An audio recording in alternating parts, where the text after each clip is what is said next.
چنانچہ نبی الاسلام نے ارشاد فرمایا کہ وَاسْتَكْثِرُوا فِيهِ مِنْ 4 خصال، 4 اعمال اس مہینے میں زیادہ کرو. خصلتین تردون بہما ربکم وخصلتین لا غناء بکم عنہما.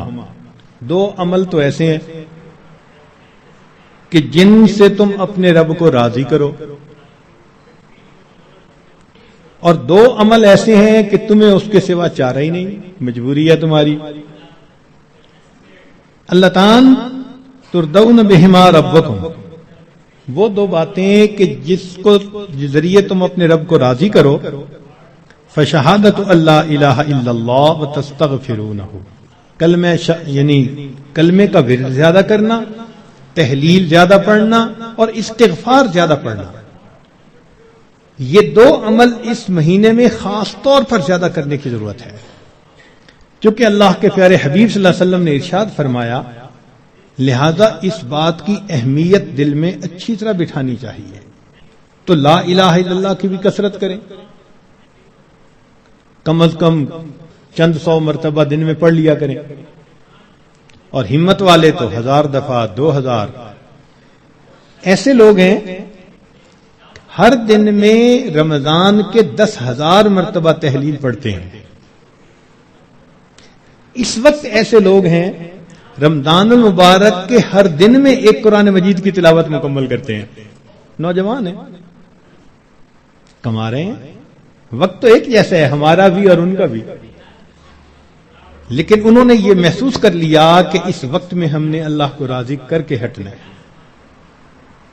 ان کے لیے یہ سارے کام آسان. تو ہم چلو چند 100 دفعہ یا 1000 دفعہ ہی لا الہ الا اللہ کا ورد کر لیا کریں، اور اگر چلتے پھرتے عادت ڈال لیں تو سبحان اللہ کئی 1000 مرتبہ کرنا بھی آسان ہے.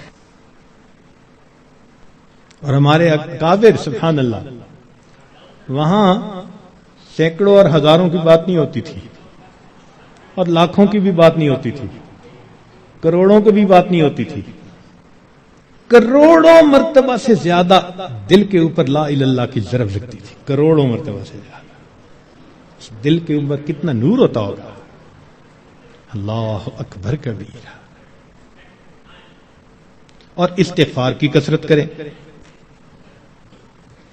اور 2 چیزیں جس کی ہمیں ضرورت ہے، ایک اللہ رب العزت سے جنت مانگیں اور جہنم سے اللہ تعالی سے پناہ مانگیں.